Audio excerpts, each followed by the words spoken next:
The words came out of my husband's mouth in perfect Japanese, and I felt my wine glass tremble in my hand. We were sitting in the private dining room of Matsuhisa, one of the most exclusive restaurants in the city. The soft lighting made the dark wood panels glow, and outside the floor-to-ceiling windows, the city sparkled like scattered diamonds. Everything looked beautiful, elegant, perfect. But the words I was hearing made my stomach turn to ice.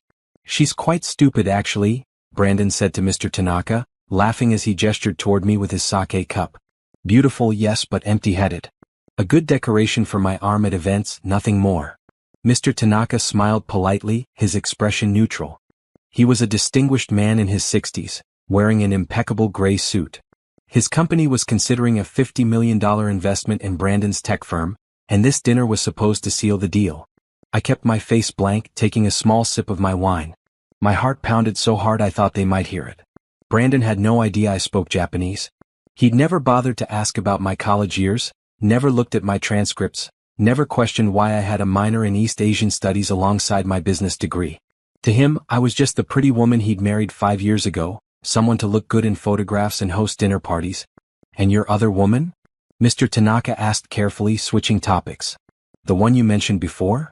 I forced myself to keep chewing the piece of tuna slowly, my expression pleasant and blank. Inside my mind was screaming. Brandon grinned. "Colette is everything Naomi isn't. Smart, ambitious, understands my business. We've been together for 2 years now. Naomi suspects nothing." 2 years. 2 entire years. "Is that wise?" Mr. Tanaka asked. "If your wife discovers this." Brandon waved his hand dismissively. "She won't. And even if she did, what could she do? I had her sign a prenuptial agreement. She gets nothing if we divorce. She'd be back to being nobody, back to her little nothing life before me." I reached for my water glass, buying time to compose my face. The server appeared with the next course and I smiled at him gracefully, thanking him in English. Brandon didn't even glance my way. He was too busy talking about me like I was a piece of furniture. "Besides," Brandon continued in Japanese, "Naomi is useful for appearances. My investors like that I have a stable home life, a beautiful wife. It makes me look trustworthy, settled. Once the business goes public, maybe I'll consider ending things with her. But for now, she serves her purpose." Mr. Tanaka's expression had shifted slightly. I caught a flicker of distaste in his eyes. Good. At least someone at this table had some sense of decency. "Your wife is lovely," Mr. Tanaka said neutrally. "Does she work?" "She volunteers at some charity," Brandon said, shrugging. "Plays at being important. Honestly, I stopped paying attention to what she does with her days years ago. The charity where I volunteered was actually a non-profit I'd helped build from the ground up. We provided business education and microloans to women starting their own companies. I'd been on the board of directors for 3 years. But Brandon had never once attended any of our events or asked about my work. He just handed me his credit card and told me to have fun with my little projects. I placed my chopsticks down carefully, precisely. My hands were steady now. The initial shock had passed, replaced by something cold and clear. Anger would come later, I knew. Right now, I felt almost detached, like I was watching this happen to someone else. The dinner continued for another hour. Brandon and Mr. Tanaka discussed business terms while I sat there, smiling when appropriate, nodding politely.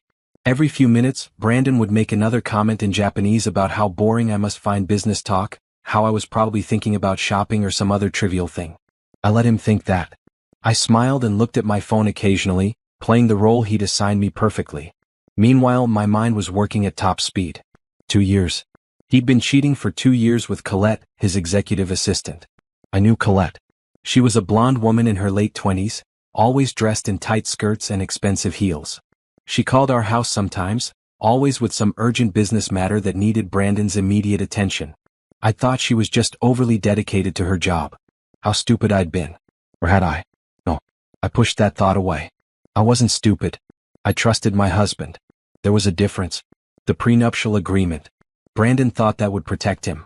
He'd insisted on it before our wedding and I'd signed it without much thought. I'd been 25 and in love, believing we'd be together forever. The agreement stated that in case of divorce, I would receive only $50,000 and no claim to his business or assets. $50,000. After 5 years of marriage to a billionaire. After 5 years of hosting his business associates, managing his household, supporting his career, putting my own ambitions on hold. But Brandon had forgotten something. Or maybe he'd never known it in the first place. That prenuptial agreement had a clause, one my father had insisted on including. My father had been a lawyer before he died, and he'd read every line of that document. If Brandon was unfaithful, the prenup became void. I just needed proof. Naomi, darling. Brandon's voice cut through my thoughts. He was speaking English now, his tone affectionate and condescending. We're going to have brandy in the lounge. Why don't you head home? You must be tired. Translation: he wanted to continue talking business without me around. Or maybe he wanted to say even more horrible things about me in Japanese. I smiled sweetly. Of course. I'm a bit tired. Mr. Tanaka, it was a pleasure meeting you. I stood, gathering my green clutch. I'd worn a green silk dress tonight, one that Brandon had once said made my brown skin look radiant. He probably didn't remember that now. Mr. Tanaka stood as well, bowing politely. The pleasure was mine, Mrs. Sterling. Sterling. Brandon's last name, which I'd taken so proudly 5 years ago. Soon I'd be Naomi Richardson again. I walked out of the restaurant with my head high, my heels clicking on the marble floor. The valet brought our car around quickly. I'd driven separately tonight because Brandon had said he might be late. How convenient for him. As I pulled out of the parking lot, my phone buzzed. A text from Brandon. Home soon. Love you. I stared at those words. Love you. He just spent 2 hours telling a stranger how worthless I was, how stupid, how useless. And now he was texting me that he loved me. I didn't text back. Instead, I drove through the city streets, my mind perfectly clear now. The shock had burned away, leaving something sharp and focused behind. Brandon thought I was stupid. He thought I was helpless. He thought I had no options, no power, no intelligence. He was about to learn how wrong he was. I didn't go home. Instead, I drove to Simone's apartment across town. Simone had been my roommate in college, back when we'd both been studying business and dreaming about changing the world. She'd gone on to become a corporate attorney at one of the city's top firms, while I'd married Brandon and let my career aspirations fade into the background. Or so everyone thought. Simone opened the door in sweatpants and a Columbia Law hoodie, her dark brown hair pulled back in a messy bun. Naomi? What's wrong? It's almost 11. I walked inside, finally letting my composed mask slip. I need your help. And I need to tell you something I've never told anyone. We sat in her living room and I told her everything. About the dinner, about what Brandon had said in Japanese, about Colette, about the 2 years of lies. Simone's expression grew darker with every word. That absolute piece of trash. And he has no idea you speak Japanese? None. I studied it all through college. I spent a semester in Tokyo during junior year. But Brandon never asked about my education. He just assumed I was some sort of trophy wife with nothing in my head. Okay. Simone grabbed a notepad, her lawyer brain already working. First things first. The prenup. Do you have a copy? In our safe at home. But I remember what it says. 50,000 if we divorce unless he's unfaithful. Then it's void and I'm entitled to half of everything. We need that document. We also need proof of the affair. Do you have access to his phone, his computer, anything? I nodded slowly. I have his passwords. He made me memorize them years ago in case of emergencies. He never changed them because he never thought I'd use them for anything. Simone leaned forward. Naomi, I'm going to be straight with you. If we do this, we do it right. We need documentation of everything. Financial records, communication between him and Colette, anything that proves the affair. Can you do that without him knowing? Yes. The word came out strong and certain. I can do it. Good. Tomorrow I'm connecting you with someone. Her name is Patricia Chin. Wait, no. Simone paused. Sorry, I just realized you said you didn't want that name. Let me think. Her name is Patricia. She's the best divorce attorney in the state. She's ruthless, she's brilliant, and she doesn't lose. We talked until almost 2 in the morning, creating a plan. By the time I left Simone's apartment, I had a clear roadmap of what needed to happen next. I drove home slowly, my mind turning over every detail.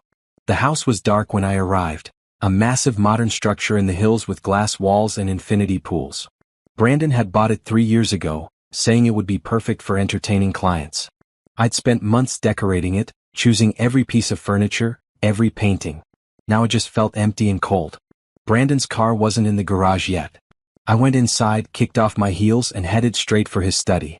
My hands didn't shake as I opened his laptop. The password was the same as it had always been. His birthday. His email was open. I pulled out my phone and started taking pictures of everything. Emails to Colette, dozens of them. Can't wait to see you tonight. She'll be at her charity thing all afternoon. Only thinking about you. My stomach twisted, but I kept photographing. I needed this. I found his calendar next. Meetings with Colette that happened during times he'd told me he was working late. Hotel reservations. Charges on his credit card for jewelry I'd never received. I created a new email account on my phone and sent everything to myself. Then I cleared the browser history on his laptop and closed it, leaving everything exactly as I'd found it. The safe was in our bedroom closet. Inside was the prenuptial agreement, our passports, some cash, and various documents. I photographed every page of the prenup, making sure the adultery clause was clearly visible. I was just putting everything back when I heard Brandon's car in the driveway. I moved quickly, closing the safe, returning to the bedroom. I changed into my nightgown and got into bed, turning off the light. My heart pounded as I heard him come up the stairs. He entered the bedroom quietly, probably trying not to wake me. I kept my breathing even and deep, pretending to be asleep. "Naomi," he whispered. I didn't respond. I heard him sigh, then the sound of him undressing. The bed shifted as he got in beside me. He put his hand on my shoulder and I had to fight not to pull away. "I love you," he murmured. I wanted to scream. I wanted to turn over and tell him I knew everything, that I'd heard every word he'd said tonight. But I didn't. I just lay there, silent, planning. The next morning, I woke to find Brandon already gone. He'd left a note on his pillow, "Early meeting. See you tonight. B." I got up and made coffee, going through the motions of my normal routine. I worked out in our home gym, showered, got dressed. I chose a blue blouse and black pants. Professional, capable. Then I sat down with my laptop and did what I'd been pretending not to know how to do for 5 years. I accessed our joint financial accounts. I'd put $50,000 into Brandon's business when we first got married. It had been money from my father's life insurance policy, money I'd inherited after he died. Brandon had been grateful then, telling me I was investing in our future together. That $50,000 had been used as seed money for his tech company. The company was now worth hundreds of millions. I took screenshots of everything. The initial investment, the formation documents that listed me as an early investor, the current valuation. I sent it all to my new email address. Then I looked at our personal accounts. The checking account had $200,000 in it. Our savings had $500,000. There were investment accounts, stock portfolios, real estate holdings. I made notes of everything, creating a comprehensive picture of our finances.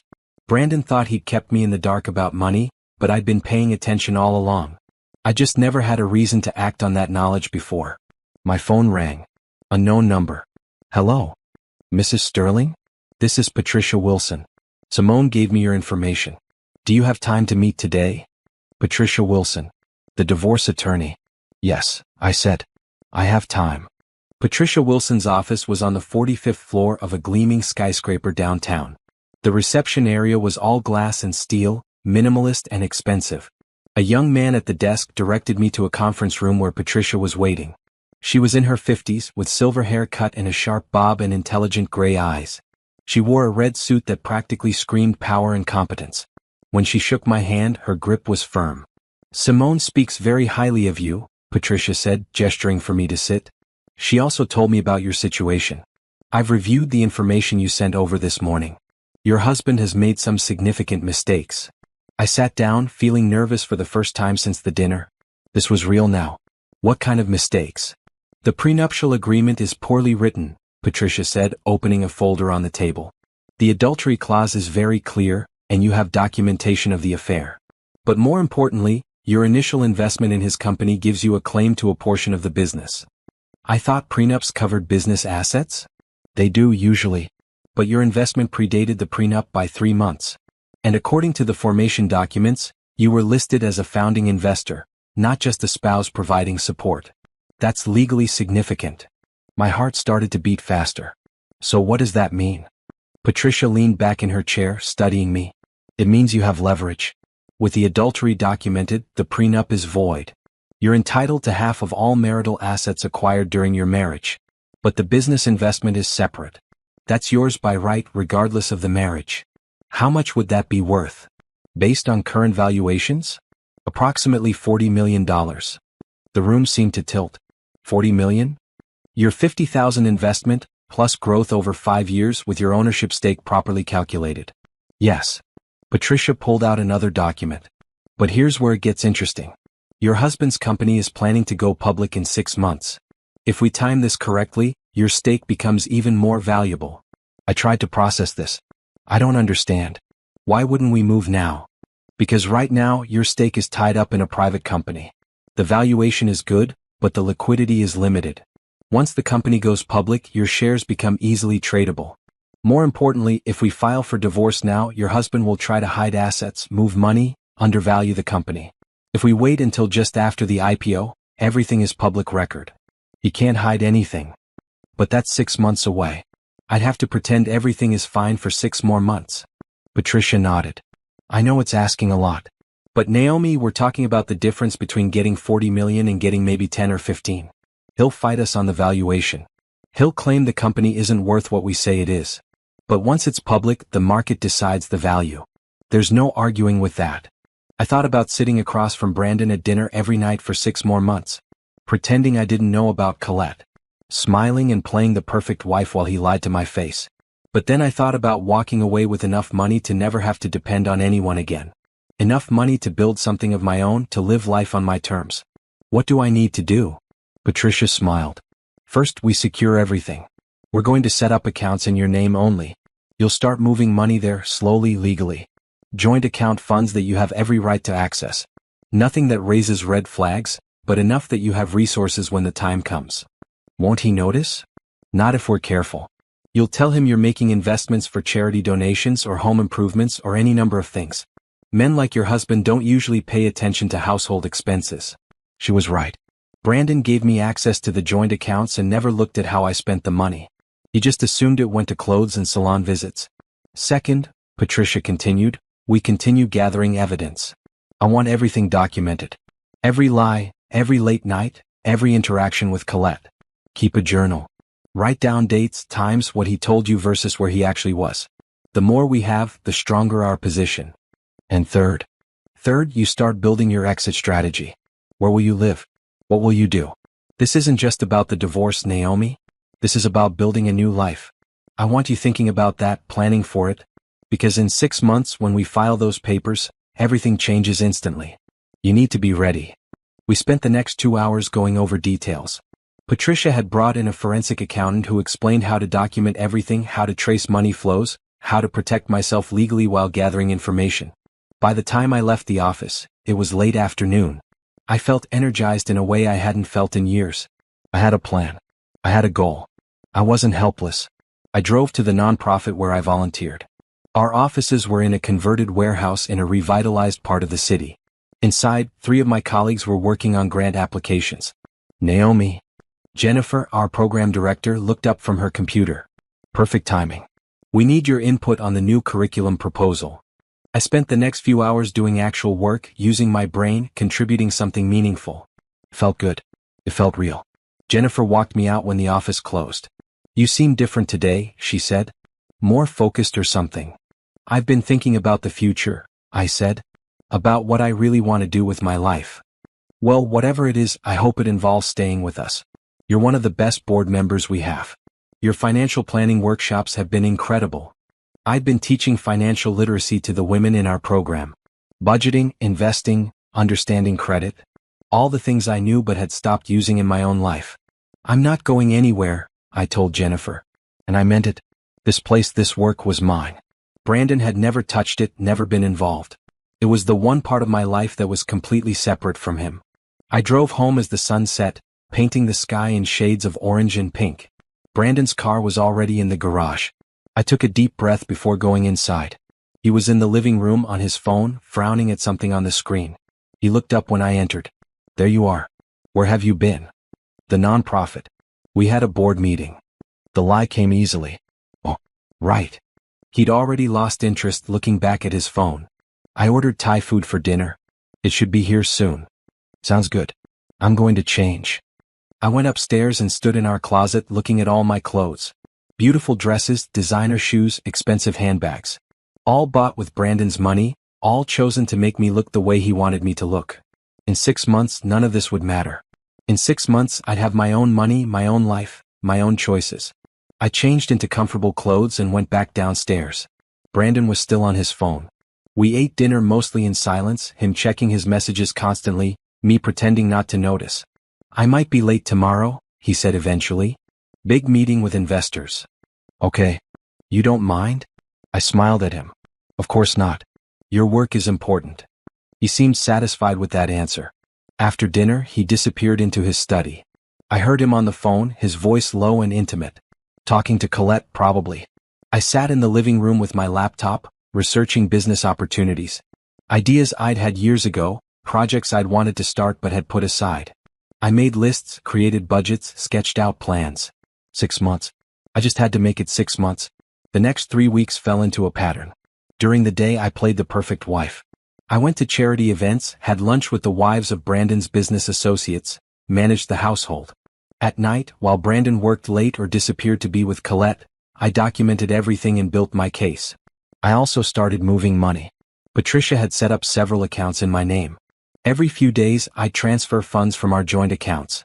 10,000 here, 15,000 there. I categorized them as donations to the nonprofit, home improvement expenses, personal investments. All perfectly legal, all within my rights as a joint account holder. Brandon never noticed. He barely looked at the account statements. I also started paying more attention to his business. Brandon's company, Sterling Tech Solutions, specialized in cybersecurity software. It had contracts with major corporations and was indeed preparing for an IPO.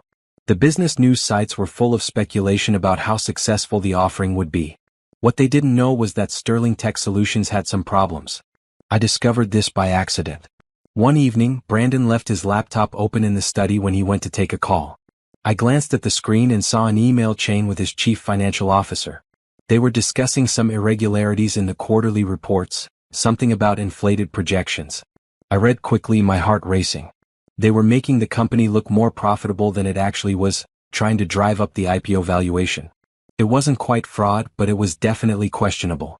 I took photos of everything with my phone. Later, I sent them to Patricia with a note. Is this useful? She called me within an hour. Naomi, this is exactly what we need. If they're manipulating financial data, the SEC will be very interested.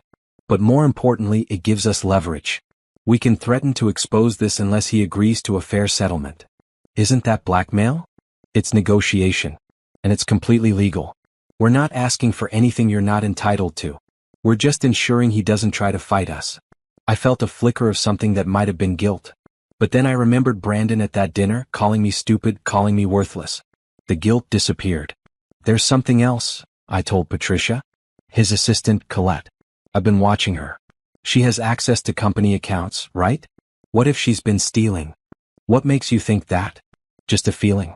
She's always wearing expensive jewelry, driving a new car. Brandon pays her well, but not that well. I'll have our forensic accountant look into it. If she's embezzling, that's another layer of protection for you. Your husband won't want any of this coming out during the divorce. After I hung up with Patricia, I sat in the study thinking. Brandon had created this situation. He'd lied, cheated, treated me like I was nothing. Now his own actions were going to take him down. My phone buzzed. A text from Simone. Drinks tomorrow? You need a break. I smiled. Yes, definitely. The next evening, Simone and I met at a rooftop bar downtown. It was one of those trendy places with craft cocktails and a view of the city lights. I wore a maroon dress I'd bought years ago but rarely had occasion to wear. Brandon always wanted me in neutral colors at his business events. You look amazing, Simone said when I arrived. She was wearing jeans and a green blouse, her hair down around her shoulders. Seriously, you're glowing. I feel good, I admitted. I know that's weird considering everything, but I feel more like myself than I have in years. We ordered drinks and sat at a table by the railing, the city spread out below us. So how's the plan going? Simone asked. Good. Really good, actually. Patricia is incredible. We've moved almost 200,000 into my accounts, all legally documented. And I found some information about Brandon's company that might be useful. I told her about the financial irregularities, the inflated projections. Simone whistled low. Wow. He really is an idiot, isn't he? Doing all this right before an IPO? He thinks he's untouchable. He thinks everyone around him is too stupid to notice what he's doing. Including you. Especially me. We talked for hours about everything and nothing. It felt good to just be myself, to laugh without pretending. I realized how much I'd isolated myself during my marriage. Brandon hadn't liked me having close friends. He'd wanted me available for his schedule, his needs. Well, those days were ending. When I got home that night, Brandon was in bed, already asleep. I looked at him in the dim light from the hallway. He looked peaceful, unworried. He had no idea what was coming. The next morning, I had a meeting at the nonprofit. We were interviewing candidates for a new program coordinator position. One of the applicants was a woman named Tasha who had recently left a corporate job to focus on community work. "I spent 10 years climbing the ladder," Tasha said during her interview. "Making good money, getting promotions. But I was miserable. I was building someone else's dream, not my own. So I decided to change that." Her words resonated with me. I'd been building Brandon's dream, supporting his vision. What about my dreams? After the interviews, I stayed late in the office, working on a project I'd been thinking about for weeks. A business plan for a consulting company. I'd help other companies improve their diversity and inclusion practices, using my business degree and my experience. I had the skills, the knowledge, the connections. I just needed the capital to start. In 6 months, I'd have that capital. I worked until late, refining my ideas, creating projections. This was going to work. I could feel it. When I finally went home, it was almost midnight. Brandon's car wasn't in the garage. Out with Colette, probably. I went inside and poured myself a glass of wine. Then I sat at the kitchen counter and opened my laptop. I had an email from Patricia's forensic accountant. "Mrs. Sterling, you were right to be suspicious. Colette Winters has been systematically embezzling from Sterling Tech Solutions for approximately 18 months. I found evidence of false expense reports, diverted payments, and unauthorized wire transfers totaling approximately $600,000. This information has been compiled into a full report. Please advise on how you'd like to proceed." I read the email twice, then 3 times. $600,000. Colette had been stealing from Brandon's company while having an affair with him. It was almost funny. I forwarded the email to Patricia with a note. "What do we do with this?" Her response came quickly. "We sit on it for now. Let her keep digging herself deeper. When the time comes, we'll have everything we need." I closed my laptop and finished my wine. Everything was falling into place. Brandon thought he was so smart, so careful. But he'd surrounded himself with people who were using him, lying to him, stealing from him. And he had no idea. I went to bed that night feeling something close to satisfaction. This wasn't about revenge, not really. It was about justice. It was about taking back what was mine and building something better. Brandon came home around 2 in the morning. I heard him stumble into the bedroom, smelling like perfume that wasn't mine. He got into bed beside me and I kept my breathing even, pretending to be asleep. In the darkness, I smiled. I saw Colette 3 days later at a charity gala. It was one of those events Brandon always insisted I attend, full of wealthy people pretending to care about causes while really just networking. This particular gala was for children's literacy, held in a grand hotel ballroom with crystal chandeliers and elaborate floral arrangements. I wore a red gown that made my dark skin look radiant. I'd had my hair done in elegant curls that fell past my shoulders. I looked beautiful and I knew it. More importantly, I felt powerful. Brandon was across the room talking to potential investors. Colette stood beside him, wearing a tight blue cocktail dress and holding a tablet. She was supposedly there in her capacity as his assistant, but the way she looked at him told a different story. I watched them for a moment. Brandon said something and Colette laughed, touching his arm. It was subtle enough that most people probably wouldn't notice. But I noticed everything now.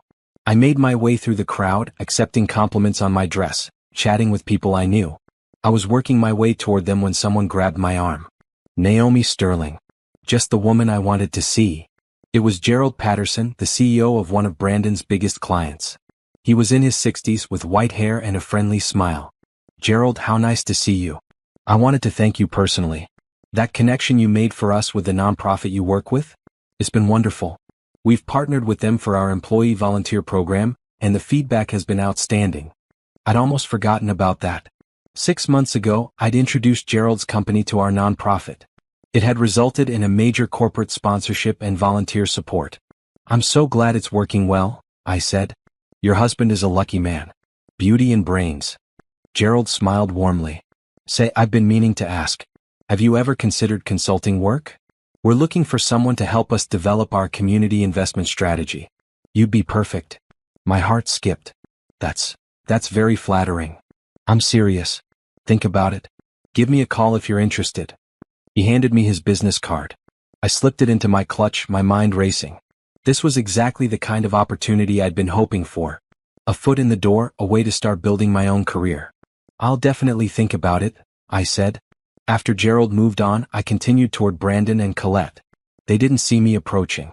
Brandon was checking his phone and Colette was standing close to him, her hand on his back. Brandon, I said sweetly. There you are. Colette jumped slightly, stepping away. Brandon looked up from his phone, his expression shifting to mild annoyance before settling into a smile. Darling, I thought you were talking to the Henderson couple. I was, but I wanted to check in with you. I turned to Colette. And hello, Colette. You look lovely tonight. Colette's smile was brittle. Thank you, Mrs. Sterling. So do you. Up close, I could see the strain in her face. She looked tired despite the makeup. There were dark circles under her eyes that concealer couldn't quite hide. Is everything all right? I asked, all concern. You look a bit pale. I'm fine. Just been working long hours. You really should take better care of yourself. All work and no rest can't be good for you. Brandon interrupted.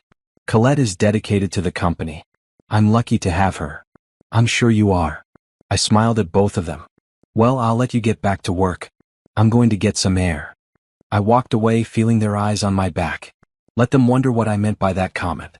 Let them feel a little bit of discomfort. Outside on the terrace, the night air was cool and fresh. A few other people stood around, smoking or taking a break from the noise inside. I found a quiet corner and pulled out my phone. I had an email from Patricia's forensic accountant with an updated report on Colette's embezzlement. The amount had grown to nearly $700,000 now. She was getting bolder, taking larger amounts. I saved the report to my encrypted cloud storage. Every piece of evidence carefully documented and saved. Mrs. Sterling? I turned to find Mr. Tanaka standing a few feet away. I hadn't seen him since that dinner weeks ago, the dinner where my life had changed. Mr. Tanaka. What a surprise. He bowed slightly. I hope I am not intruding. I wanted to speak with you if I may. My heart rate picked up, but I kept my expression pleasant. Of course. He moved closer, his voice low. That night at Matsuhisa. I have been troubled by it. Your husband's words about you, they were unkind. I studied his face. He looked genuinely uncomfortable. I appreciate your concern, I said carefully. I do not know if you speak Japanese, he continued. But if you do, I want you to know that I found his comments inappropriate. I have decided not to invest in his company. A man who speaks that way about his wife, who lives with such dishonesty, is not someone I wish to do business with. I felt a surge of gratitude toward this man. That's very principled of you. It is simply good business. Character matters. He paused. If you do speak Japanese, I hope you will forgive me for not speaking up during the dinner.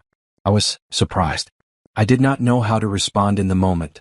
I looked at him for a long moment, then made a decision. Your concern is appreciated, Mr. Tanaka. And for what it's worth, I think character does matter. Very much. He seemed to understand what I wasn't saying directly. He bowed again. I wish you well, Mrs. Sterling. After he left, I stood alone on the terrace, thinking. Mr. Tanaka pulling his investment would hurt Brandon's pre-IPO momentum. Not enough to stop the company from going public, but enough to raise questions among other investors. Good. I went back inside and spent the rest of the evening networking. I talked to CEOs, board members, philanthropists. I collected business cards, made connections, laid groundwork for my future. People seemed genuinely interested in my ideas about community investment and corporate social responsibility. Brandon didn't notice. He was too busy with his own conversations, with Colette always hovering nearby. We drove home separately again that night. When I pulled into the garage, Brandon's car was already there. I found him in the bedroom loosening his tie. Good evening? He asked, not really paying attention. Very good, actually. I made some interesting connections. That's nice. He wasn't listening. He never listened. I changed into my nightgown and got into bed. Brandon joined me a few minutes later, already scrolling through his phone. Brandon? I said. Do you ever think about the future? About what we want from life? He glanced at me, confused by the question. What do you mean? Just, are you happy? With how things are? Of course. Why wouldn't I be? He turned back to his phone. The IPO is going to make us very wealthy. Everything is going according to plan. His plan. Not our plan. That's good, I said softly. I'm glad everything is working out for you. He didn't hear the edge in my voice. He never heard anything beyond his own thoughts. I turned off my light and lay in the darkness, listening to him tap on his phone. Probably texting Colette. Planning their next meeting. living his double life without a care in the world. 4.5 months left. That's all. Just 4.5 more months of this and then I'd be free. The moment came sooner than I expected. It was a Thursday evening in late spring. Brandon had another dinner with Japanese clients, this time at the same restaurant where everything had started. He'd casually mentioned it that morning, saying I should join him to make a good impression. I'd agreed, of course. I'd been waiting for this. I wore a green dress this time, elegant and sophisticated. My hair was styled perfectly, my makeup flawless. I looked like the trophy wife Brandon thought I was. But inside I felt like steel. The clients were different this time. Mr. Takahashi and Ms. Sato, representatives from a major tech firm in Tokyo. They were considering a partnership with Sterling Tech Solutions pending the IPO. We met at the restaurant and Brandon was already there, sitting at a private table with the clients. I approached with a smile. Sorry I'm late. Traffic was terrible. Brandon stood to greet me, kissing my cheek for show. Darling, you remember how to greet our guests, right? He thought I'd just shake their hands. Instead, I bowed properly and said in perfect Japanese, Good evening. It's an honor to meet you both. I hope your trip to our city has been pleasant. The shock on Brandon's face was almost worth everything I'd been through. His mouth actually fell open. Mr. Takahashi and Ms. Sato looked delighted. They responded in Japanese, welcoming me and complimenting my language skills. Brandon had gone pale. He recovered quickly, forcing a smile. I didn't know you spoke Japanese. You never asked, I said sweetly, switching back to English. Shall we sit? Dinner was extraordinary. I conversed easily with the clients in both Japanese and English, discussing business, culture, and potential partnerships. I was charming, knowledgeable, and professional. Everything Brandon had claimed I wasn't. At one point, Ms. Sato turned to me and said in Japanese, Your husband is very fortunate to have a wife so accomplished. Does she work in the business as well? Before Brandon could answer, I responded. I run a nonprofit that helps women entrepreneurs. I also do consulting work on corporate social responsibility. I've been considering expanding into helping companies bridge cultural gaps in international business. That sounds fascinating, Mr. Takahashi said. Perhaps we should discuss this further. Our company has been looking for consultants with exactly that kind of expertise. Brandon looked like he wanted to interrupt, but he couldn't without being rude. I exchanged business cards with both clients, smiling graciously. The dinner continued, and I made sure to subtly undermine Brandon at every turn.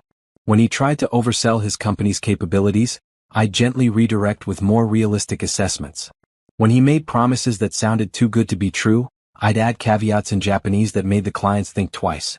I wasn't sabotaging him exactly. I was just being honest. Something he'd never been with me. As dessert arrived, Brandon excused himself to take a phone call.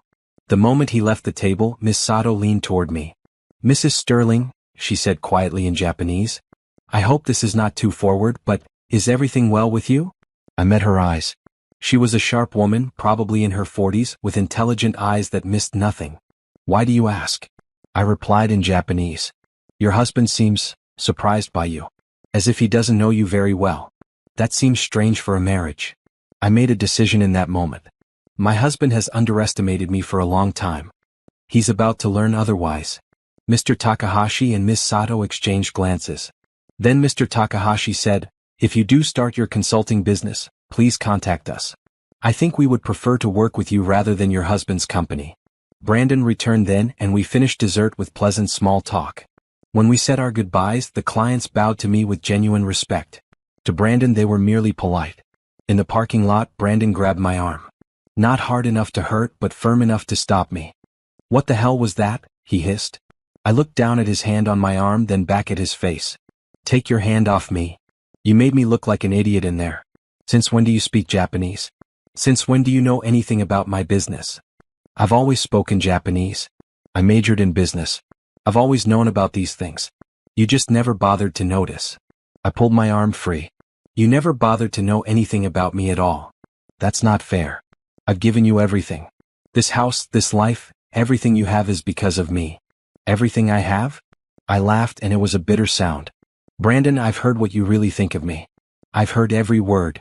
His face went from red to white in an instant. What are you talking about? Matsuhisa. 2 months ago. You and Mr. Tanaka. You spoke about me in Japanese, thinking I wouldn't understand. You called me stupid. You told him about Colette. You said I was just decoration, nothing more. Brandon's mouth opened and closed. No sound came out. I heard everything, I continued, my voice deadly calm. Every insult. Every lie. Every disgusting thing you said about me. And I've been planning ever since. Naomi, listen. I can explain. I was just trying to seem impressive to a client. I didn't mean any of it. You meant every word. And you know what? It doesn't matter anymore. I'm done. Done? What does that mean? I smiled at him, and it wasn't a nice smile. It means I want a divorce. It means I'm leaving you. It means your perfect little setup is about to fall apart. You can't divorce me. The prenup says you get nothing. The prenup is void. Adultery clause, remember? And I have documentation of your affair with Colette. Emails, texts, hotel receipts. All of it. Brandon's face cycled through several emotions. Shock, anger, fear. You've been spying on me? I've been paying attention. Something you should have tried doing in the last 5 years. This is insane. You're being ridiculous. So I made some comments and had a fling. That's what successful men do. You knew what you were getting into when you married me. No, Brandon. I thought I was marrying someone who loved me. Someone who respected me. I was wrong. And now I'm correcting that mistake. I walked toward my car. Brandon followed. Naomi, wait. Let's talk about this. We can work it out. I'll end things with Colette. We can start over. I don't want to start over. I don't want to be married to you. I don't want any part of this life anymore. Think about what you're giving up. The money, the status, the lifestyle. I'm not giving up anything. I'm taking back my life. And by the way, I'm also taking back my investment in your company. My lawyers calculate that's worth about $40 million now, plus half of our marital assets. The prenup might have protected you from that, but since it's void, I'm entitled to everything the law allows. Brandon's face went from pale to gray. 40 million? You can't? That would destroy the company. The IPO. Should have thought of that before you cheated on me. Before you insulted me. Before you treated me like I was worthless. I got into my car. Brandon stood in the parking lot, looking like his world was collapsing. Good. Now he knew how it felt. I drove away without looking back. I didn't go home. Instead, I drove to a hotel downtown, a nice one where I'd already reserved a suite under my maiden name. I'd packed a bag days ago, hidden in my car trunk, ready for this moment. The suite was beautiful. Floor-to-ceiling windows with a view of the city, a king-size bed, a sitting area with a couch and desk. My own space where no memories of Brandon existed. I ordered room service and called Patricia. It's done, I told her. I confronted him. How did he take it? About as well as you'd expect. He tried to deny everything, then tried to minimize it, then tried to buy me off. I told him about the 40 million. Patricia laughed. I bet that went over well. Okay, here's what happens next. I'm filing the divorce papers first thing tomorrow morning. We're going to move fast before he has a chance to hide assets or prepare a defense. Are you ready for this? More than ready. Good. Expect him to fight back. Expect him to try to make you look bad, to claim you're being vindictive or unreasonable. Don't engage. Don't respond to his calls or texts. All communication goes through me now. Understood. One more thing. The information about Colette's embezzlement? I think it's time to use it. I'm going to send the evidence to the Sterling Tech Solutions Board of Directors. They need to know they have a thief in their organization. Will that affect Brandon? Probably. He'll look negligent at best, complicit at worst. Either way, it's going to raise serious questions right before the IPO. The board might delay the offering until this gets sorted out. I thought about that. If the IPO got delayed, my 40 million might not materialize as quickly. But Brandon would suffer more in the long run. Do it, I said. After I hung up with Patricia, I sat by the window looking out at the city lights. My phone started buzzing. Text messages from Brandon. We need to talk. This is crazy. You're being irrational. I know you're upset, but we can fix this. Naomi, please. Just come home so we can discuss this like adults. I blocked his number. More texts came through from numbers I didn't recognize. Brandon must have been using other phones. I blocked those too. Finally, silence. I took a long shower and got into bed. For the first time in months, I slept soundly. The next morning, I woke to dozens of missed calls. I ignored all of them and went down to the hotel restaurant for breakfast. I was finishing my coffee when Simone arrived. You did it, she said, sliding into the booth across from me. Patricia called me. How do you feel? Free, I said. And I meant it. Brandon's been calling me. I told him to stop contacting me and go through his lawyer like everyone else. Thank you. The divorce papers were filed an hour ago. According to Patricia, Brandon's been served. She says he's refusing to accept them, claiming this is all a misunderstanding. Of course he is. Simone grinned. It gets better. The Sterling Tech Solutions board received the information about Colette this morning. She was fired within 2 hours. And they're launching an internal investigation. Brandon is being questioned about how he didn't notice hundreds of thousands of dollars going missing. I felt a flicker of satisfaction. Not revenge exactly. Just consequences. People facing the results of their own actions. What happens now? I asked. Now you live your life. You've already started moving forward. Gerald Patterson called Patricia's office this morning, by the way. He wants to hire you officially as a consultant. Seems your conversation at the gala impressed him. Really? Really? He's offering a 6-month contract with an option to extend. It's good money, and it would give you a solid foundation to build your own consulting business. Things were moving fast. Faster than I'd expected. But I was ready. I spent the rest of the day working from the hotel suite. I called Gerald Patterson and accepted his offer. I had meetings with 2 other potential clients who'd heard about me through networking. I worked on my business plan, refined my pitch, prepared proposals. By evening, I'd laid the groundwork for an entire new career. Patricia called around 6. Update. Brandon's lawyer is trying to fight the divorce on grounds that you planned this, that you manipulated the situation. It's not going to work, but expect things to get messy. He's also trying to argue that your calculation of the business investment is inflated. Is it? Not even close. If anything, we've been conservative. The forensic accountant has documentation showing your $50,000 was critical seed funding. Without it, Sterling Tech Solutions wouldn't exist. You're entitled to every penny we're claiming. And the IPO? Delayed. The board wants to sort out the embezzlement investigation first. They're also reviewing Brandon's financial statements more carefully. If they find the irregularities we found, there might be bigger problems. How is Brandon handling all this? According to sources, not well. He's been trying to reach you constantly.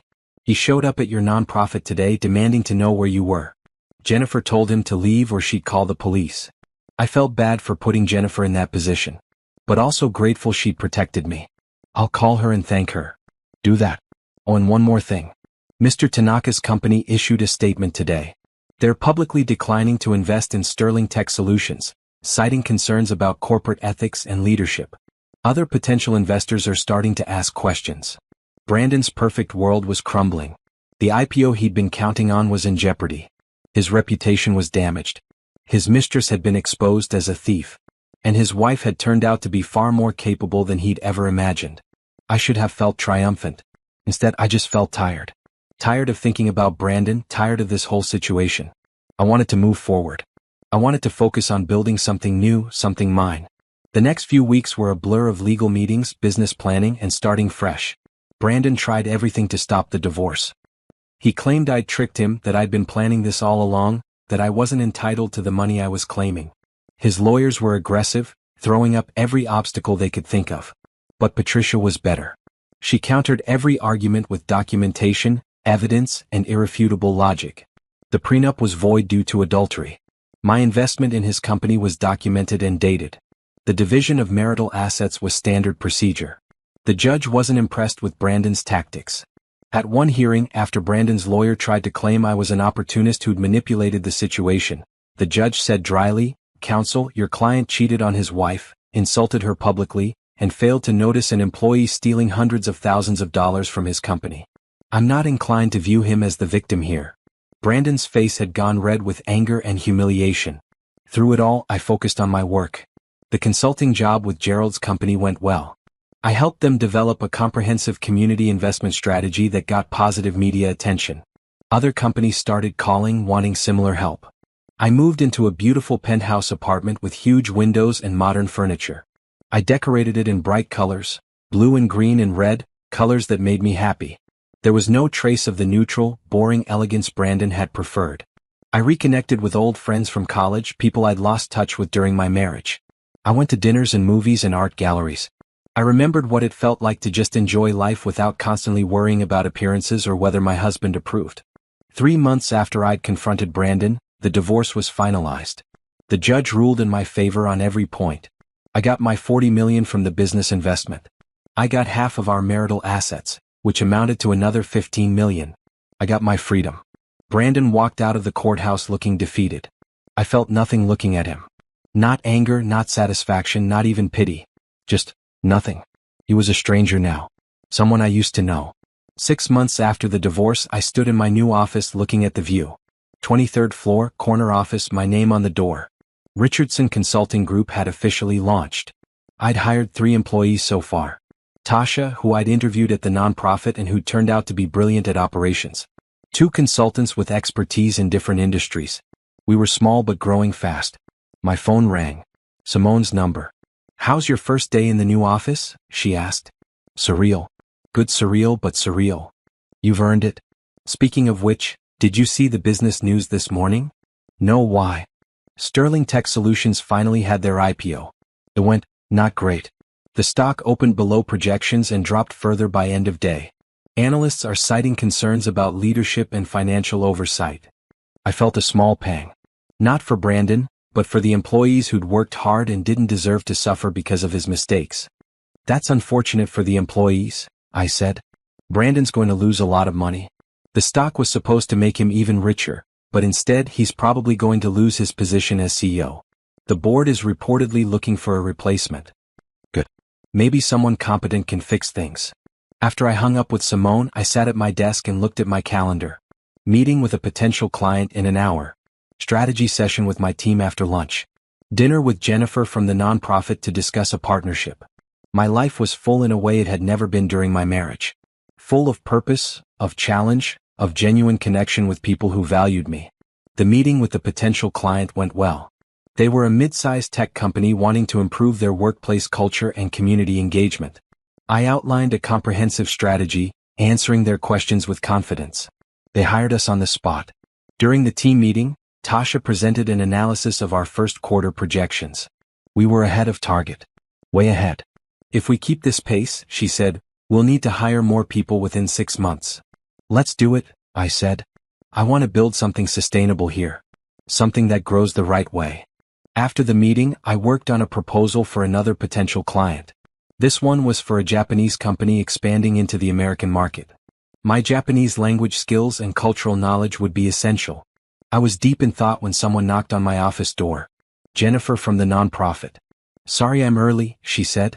"I was in the neighborhood and thought I'd take a chance." "No problem. Come in." We went to dinner at a nearby restaurant, discussing plans for the nonprofit. I joined the board officially now, not just as a volunteer, and I wanted to expand our programs. "We've been so fortunate with the corporate partnerships you've brought in," Jennifer said. "Our budget has tripled in the last year. We're able to help 3 times as many women start businesses."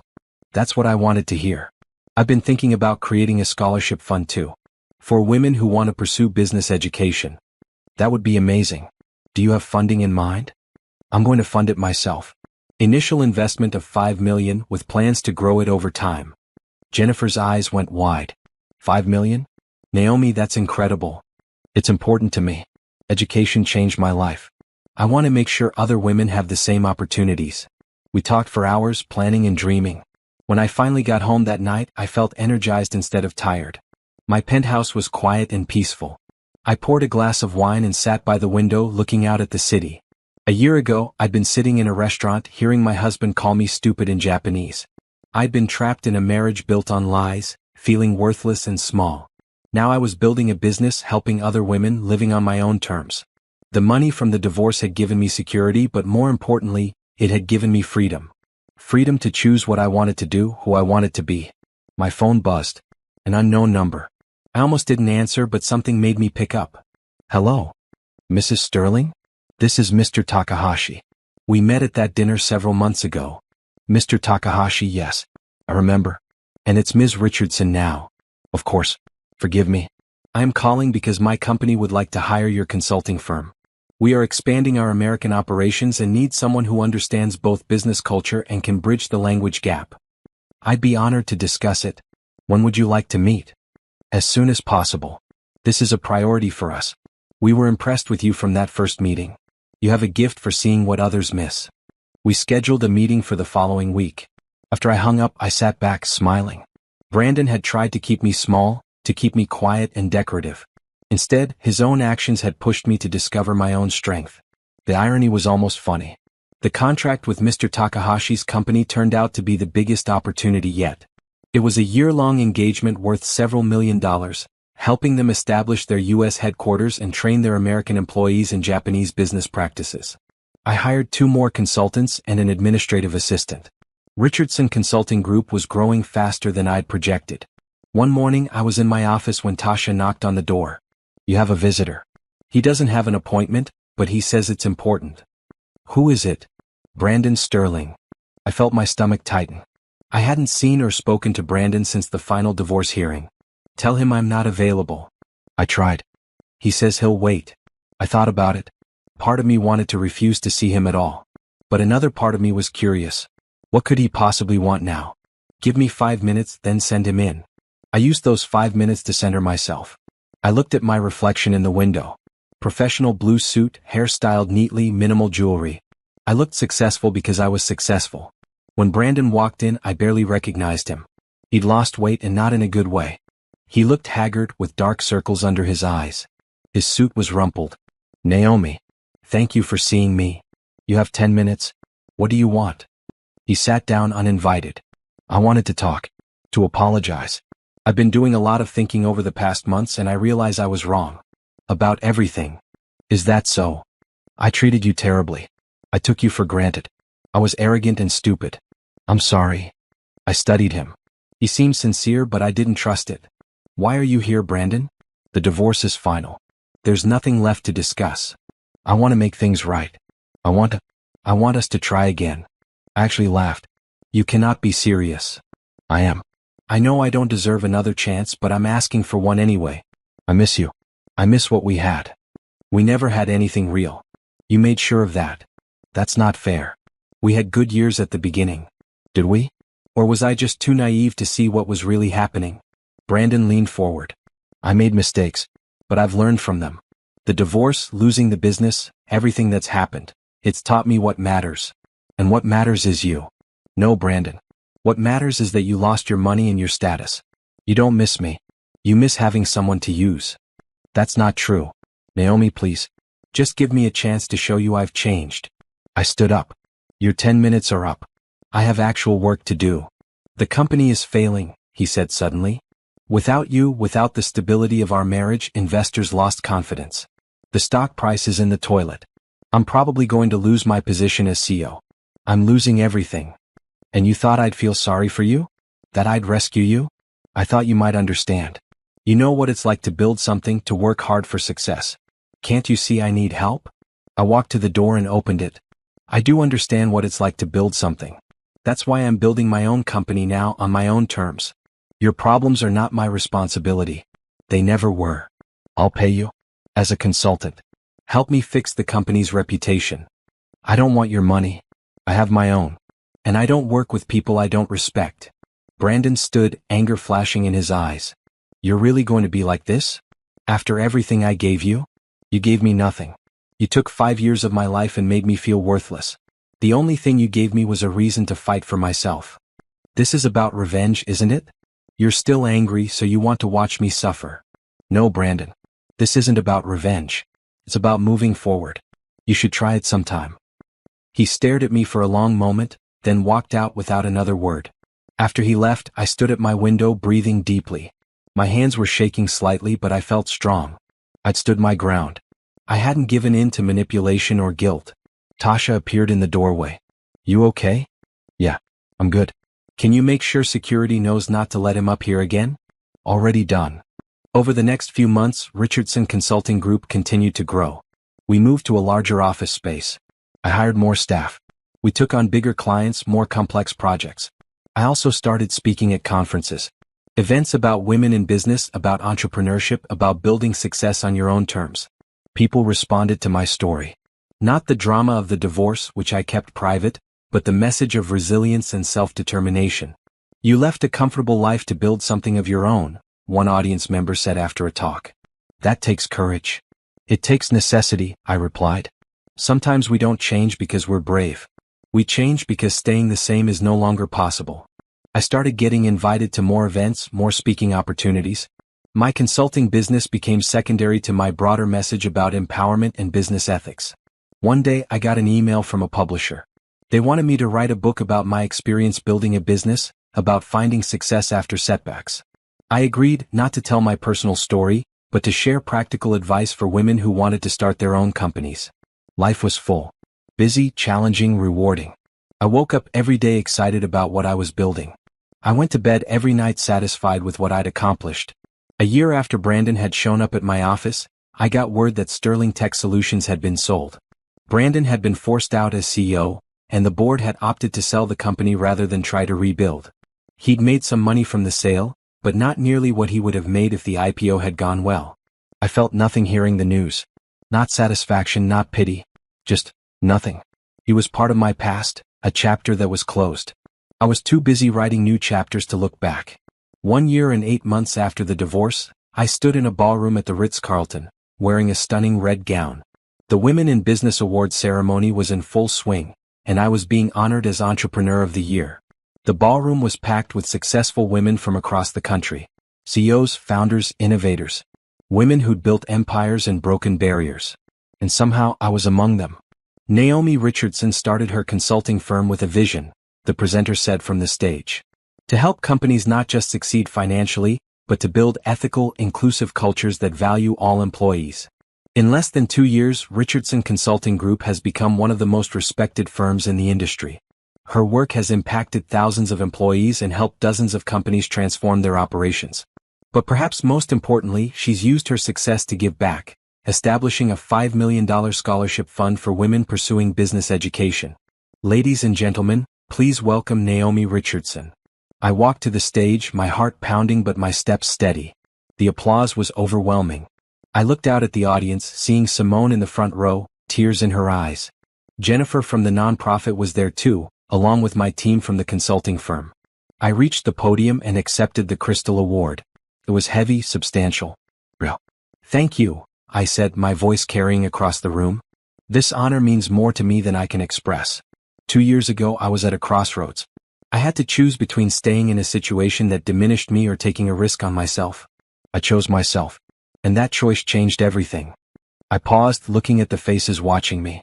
Building this business hasn't been easy. There were moments of doubt, moments of fear. But I learned something important. We are capable of so much more than we think we are. Sometimes we just need a reason to discover that capability. I talked about the importance of mentorship, of women supporting other women. I talked about building businesses with integrity, about success that matters beyond just financial gain. I talked about the scholarship fund and why education had been so important to me. When I finished, the standing ovation lasted several minutes. People came up afterward, wanting to talk, to share their own stories, to ask for advice. Later, at the reception, I found myself standing by the window looking out at the city. The same city where I'd once felt so trapped, so small. Now it felt full of possibility. Congratulations. I turned to find Gerald Patterson, the CEO who'd first hired me as a consultant. He was smiling warmly. Thank you. And thank you for taking a chance on me when I was just starting out. I didn't take a chance. I recognized talent and competence when I saw it. You were always capable of this, Naomi. You just needed the opportunity to show it. He was right. I'd always had the skills, the intelligence, the drive. Brandon had just convinced me to hide those things, to make myself smaller so he could feel bigger. Never again. Simone joined us, holding 2 glasses of champagne. She handed me one. To success, she said. To freedom, I replied. We clinked glasses and drank. The champagne was perfect, crisp and cold and celebratory. Have you heard about Brandon? Simone asked. He's working for a small tech startup now. Middle management position. Nothing like what he had before. Good for him. I hope he's learned something from the experience. You're generous. I still want to punch him in the face. I laughed. He's not worth the energy. Besides, the best revenge is living well. And I'm living very well. The party continued late into the night. I talked with dozens of people, made new connections, explored new possibilities. Every conversation reminded me how far I'd come. When I finally got home, it was after midnight. I kicked off my heels and poured myself a glass of wine. Then I sat by my window, the award on the table beside me, and reflected on everything that had brought me to this moment. That dinner at Matsuhisa felt like a lifetime ago. The woman who'd sat there, pretending not to understand Japanese while her husband insulted her, seemed like a different person. In many ways she was. I'd been broken open that night. Everything I'd believed about my life, my marriage, my worth had shattered. But from those broken pieces I'd built something new. Something stronger, more authentic, more mine. Brandon had thought he was powerful, keeping me in the dark, treating me like I was nothing. But his arrogance had been his downfall. He'd underestimated me so completely that he'd never seen the threat until it was too late. And now I was successful beyond what I'd ever imagined during my marriage. I had a thriving business, genuine friendships, purpose and meaning in my work. I woke up every day excited about what I was building. Brandon, meanwhile, had lost almost everything. His company, his reputation, his wealth, his marriage. All because he'd chosen to lie and cheat and underestimate the woman who'd stood beside him. I didn't take joy in his downfall. But I didn't regret it either. He'd made his choices. He'd faced the consequences. That was justice, not revenge. My phone buzzed with a text from Tasha. Still can't believe you won. So proud to work with you. I smiled and texted back, couldn't have done it without the whole team. Thank you for everything. Another text, this one from Mr. Takahashi. Congratulations on your well-deserved award. Your company continues to impress us. We look forward to many more years of partnership. More texts came in from employees, clients, friends. People who valued me, who saw my worth, who wanted to celebrate my success. This was what mattered. Not the award itself, though that was wonderful. Not the revenge on Brandon, though there was a certain satisfaction in proving him wrong. What mattered was that I'd taken control of my own life. I'd refused to be diminished. I'd fought for myself when no one else would. I looked at my reflection in the window. A successful businesswoman in her early 30s, with her whole future ahead of her. No longer defined by who she was married to, but by what she'd built with her own hands, her own mind, her own determination. Brandon had tried to keep me small. Instead, he'd given me a reason to become extraordinary. And for that, in a twisted way, I was almost grateful. I raised my wine glass to my reflection. To new beginnings, I said aloud. To truth. To freedom. To me. The city sparkled below, full of lights and life and endless possibility. My city. My life. My future. And it was going to be amazing. The flashbulbs erupted, blinding streaks of white against the opulent black and gold of the Fairmont Grand Ballroom. Isabella Thorne, her heart a frantic drum against her ribs, clutched the heavy velvet curtain, a phantom pain twisting in her belly. Just beyond the shimmering barrier, a wave of applause swelled, echoing the exact moment her world shattered. Her husband, Richard Thorne, stood bathed in the spotlight, his arm wrapped possessively around a woman who was decidedly not his wife. It was Serena Vance, the rising starlet whose face graced billboards and magazine covers, now glowing beside her husband. Richard's smile, usually reserved and almost austere in public, was wide and unrestrained, a vibrant beacon of betrayal.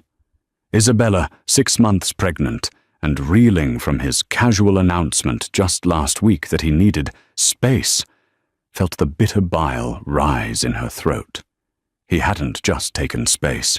He had filled it with someone else, publicly, flagrantly. The roar of the crowd, the tinkling of champagne glasses, the saccharine music. It all blended into a deafening symphony of her humiliation.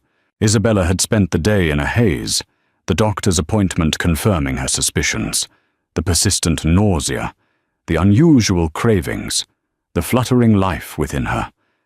A baby. Richard's baby. She'd clutched the sonogram photo, a tiny, blurry promise, feeling a fragile hope bloom amidst the recent chill in their marriage. She had planned a romantic dinner, a quiet revelation, hoping the news would bridge the growing chasm between them.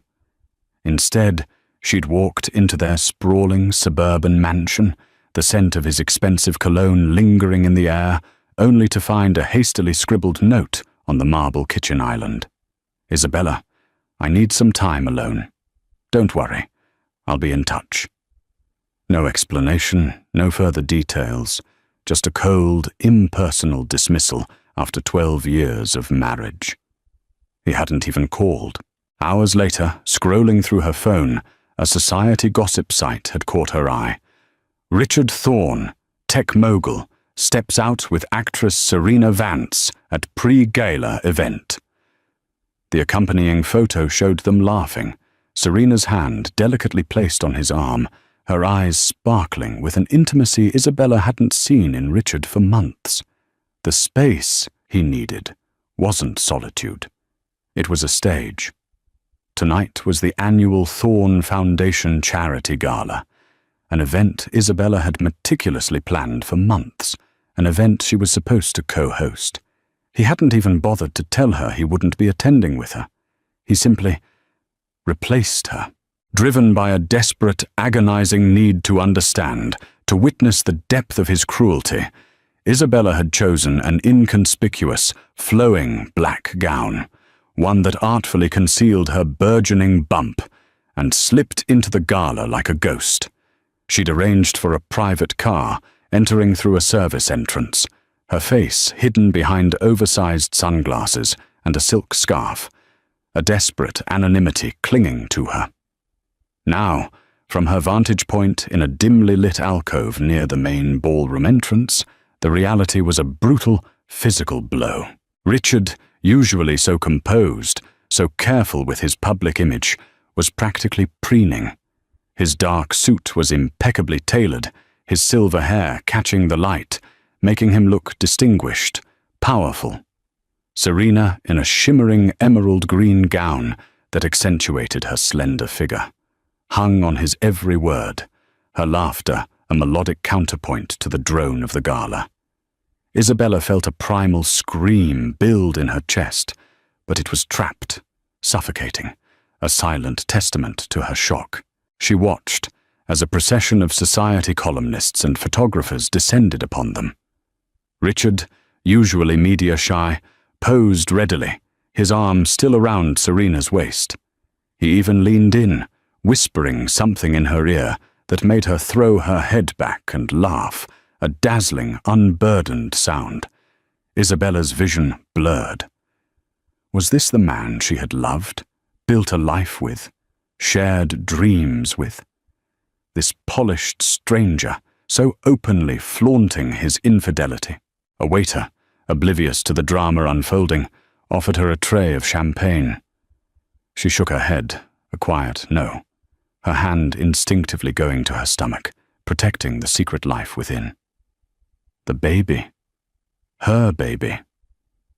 How could Richard do this? How could he discard her, their years, their future, with such callous disregard?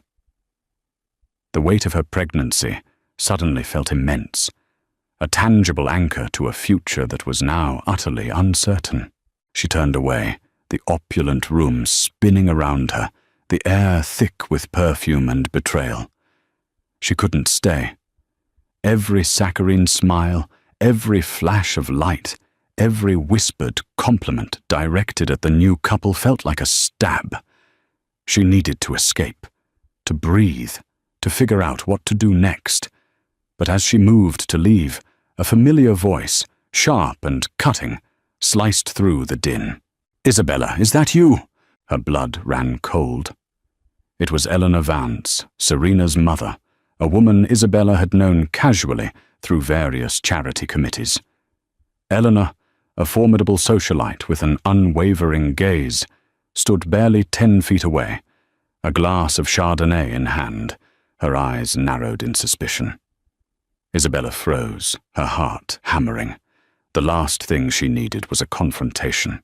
Eleanor, a woman who had clearly mastered the art of observation, slowly walked towards Isabella, her perfectly manicured hand gesturing vaguely.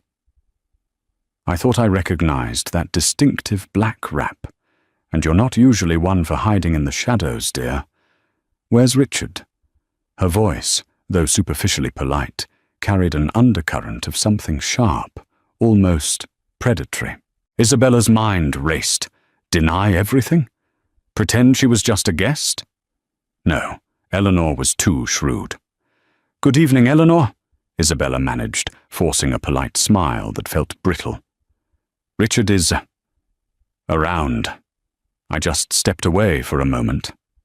She gestured vaguely towards the main ballroom, hoping to divert Eleanor's gaze, but Eleanor's eyes, bright and knowing, remained fixed on her. Yes, he certainly is around. With my Serena, I believe. They make quite a striking couple, don't they? A triumphant smirk played on her lips. Such a shame about your delicate condition. It's hard to compete with youth and vibrancy, isn't it? Isabella felt a flush creep up her neck. Delicate condition? Had she guessed? Or was it just a cruel jab at her recent weight gain? She clasped her hands, nails digging into her palms. I'm not sure what you're implying, Eleanor. Eleanor merely chuckled, a dry, rustling sound. Oh dear, Isabella, you're far too intelligent to be playing innocent. Richard and Serena, well, let's just say their connection has been blossoming for quite some time. My daughter is a passionate woman, and Richard, it seems, appreciates that. She took a slow, deliberate sip of her wine, her eyes never leaving Isabella's. You know, Serena has always admired Richard, his drive, his ambition, his ability to provide. The last words were delivered with a pointed emphasis, a thinly veiled reference to Isabella's own status as a trophy wife, a silent accusation of her perceived inadequacy. The words stung, igniting a spark of defiance in Isabella. She wouldn't let Eleanor see her crumble. Our marriage, Eleanor, is not something you understand, and my condition, as you so delicately put it, is my own private affair. Eleanor's smile widened, devoid of warmth. Indeed, just as my daughter's affections for your husband are now very much public. She paused, her gaze sweeping over Isabella, lingering on her slightly rounded middle. You know, Richard is a powerful man, Isabella. He's used to getting what he wants, and what he wants, it seems, is new. Exciting. She leaned in conspiratorially, her voice dropping to a whisper. You really should have kept a closer eye on him. Men like Richard, they need constant stimulation. And a pregnant wife, well, that's hardly stimulating, is it? The sheer audacity of the woman, the brutal frankness of her cruelty, momentarily stunned Isabella into silence. Her heart pounded, a furious drum. How could she, another woman, speak with such venom and disregard for her pain? Excuse me, Isabella finally managed, her voice trembling despite her best efforts. I have no further interest in this conversation. She turned sharply, intending to make a swift exit, but Eleanor's voice followed her, a parting shot. Just remember, Isabella, in this world, the strong survive. And sometimes, dear, that means knowing when to gracefully step aside. Isabella fled, the encounter leaving her shaken and furious. Eleanor's words, though cruel, had laid bare the unspoken power dynamics at play. Richard was the powerful, wealthy man, and Serena, with her youth and rising fame, was the new, exciting acquisition. And Isabella, the discarded wife, was expected to simply fade away. She found herself in the grand foyer, the massive crystal chandeliers sparkling like frozen tears above her. The air felt suffocating. She needed to get out. She pulled out her phone, her fingers fumbling, to call her driver. As she waited, she saw Richard and Serena being escorted out a side entrance by his security detail, clearly leaving the gala early. Serena was laughing, her head thrown back, her emerald dress shimmering. Richard looked utterly captivated. A cold, hard resolve began to crystallize within Isabella. This wasn't just about a broken heart. It was about public humiliation, about a betrayal so profound it threatened to erase her very identity. And now, with Eleanor's cruel words ringing in her ears, she realized this wasn't just a personal tragedy. It was a public battle for dignity, for respect, for her future, and for the unborn child she carried. She wouldn't just disappear. She wouldn't gracefully step aside. She would fight The days following the gala were a blur of pain, anger, and a desperate sense of strategic planning. Isabella had retreated to a small, unassuming cottage she owned in a quiet coastal town, a place she often escaped to when the pressures of Richard's world became too much. It was a haven, a place where she could shed the expectations of being Mrs. Richard Thorne and simply be Isabella. Now, it was her sanctuary, her war room. She called her best friend Sarah Jenkins, a sharp-witted attorney with a no-nonsense attitude and a heart of gold. Sarah listened patiently, her anger palpable even through the phone line. He did what? Publicly? The absolute nerve of that man. And Eleanor Vance? That viper. Isabella, you cannot let them get away with this. Isabella, pacing the worn wooden floorboards of the cottage, recounted the gala, Eleanor's cutting remarks, and the crushing realization that her marriage was not just over, but annihilated in the most brutal way imaginable. I'm 6 months pregnant, Sarah. He left me, pregnant, for a celebrity. And his mother-in-law-to-be practically told me to disappear. Sarah's voice was firm. Then we make them regret ever thinking you'd disappear.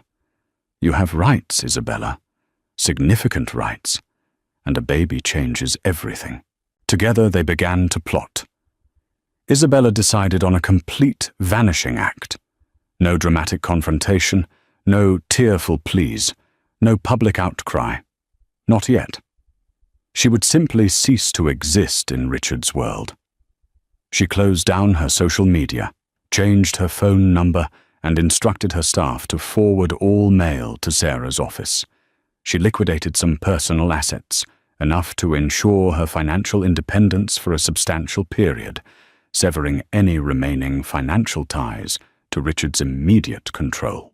The first step was to deliver the news of her pregnancy, not to Richard directly, but through a formal, legal channel. Sarah drafted a letter, stark and unemotional, informing Richard of her pregnancy and her intention to seek full custody and substantial child support, along with an equitable division of their marital assets. It was a declaration of war, delivered with the cold precision of a legal document. Weeks turned into a month. Richard's initial attempts to contact Isabella were sporadic, seemingly perfunctory. He left a few voicemails, all variations of, "Isabella, where are you? We need to talk about the separation agreement." There was no mention of the gala, no apology, no real concern. He sounded annoyed, inconvenienced. Then Sarah delivered the pregnancy letter. The calls stopped for a few days, replaced by increasingly frantic messages from his attorneys. "Mrs. Thorne, Mr. Thorne is extremely distressed by these allegations. He requires immediate contact with you. Mrs. Thorne, this is a very serious matter. We advise you to respond to our client's inquiries without delay." Isabella felt a grim satisfaction. He was finally feeling the consequences of his actions. She remained silent, allowing Sarah to handle all communications. Her focus was entirely on her unborn child, on preparing for their new life, and on building her strength, both physical and emotional. She embraced the quiet solitude of the cottage, walking on the beach, reading, and meticulously planning for motherhood. Sarah relayed the updates. Richard was, predictably, furious. He denied paternity, demanded a DNA test, and accused Isabella of attempting to extort him. His legal team launched a barrage of motions, attempting to locate Isabella to force her appearance. But Isabella, under Sarah's careful guidance, remained elusive, a ghost in the machine of Richard's meticulously ordered life. One evening, as the sun dipped below the horizon, painting the sky in fiery hues, Isabella sat on the porch of the cottage, a cup of herbal tea warming her hands. She scrolled through an old photo album on her tablet, images of her and Richard from happier times, their wedding day, their honeymoon in Italy, his arm around her at various charity events, smiles frozen in time. A pang of grief, sharp and visceral, twisted in her gut. It wasn't just the betrayal that hurt. It was the loss of the future she had envisioned, the family she had believed they were building. She touched the screen, a photo of Richard holding her close, whispering something in her ear, her laugh genuine and full of joy. What had gone wrong? When had the warmth in his eyes turned cold? When had she become so insignificant? A sudden push from within her belly, a strong, undeniable kick, brought her back to the present. Her baby. This tiny, growing life was her future, her reason, her strength. Richard's betrayal had stripped her of her past, but it would not define her future. She would rise from the ashes of her shattered marriage, stronger, fiercer, and more determined than ever. Months passed. Isabella gave birth to a healthy baby girl, Lily, a tiny bundle of perfection who instantly filled the void in her heart. Lily's arrival solidified Isabella's resolve. This wasn't just about her anymore. It was about protecting her daughter, ensuring she had a stable, loving environment, free from the shadow of her father's public indiscretions. Richard's legal team, still unable to locate Isabella directly, had been forced to deal solely with Sarah. The DNA test had been meticulously arranged through a neutral third party, the results delivered directly to the court. The paternity was undeniable. Richard Thorne was Lily's father. The legal battle escalated, turning into a bitter, drawn-out war.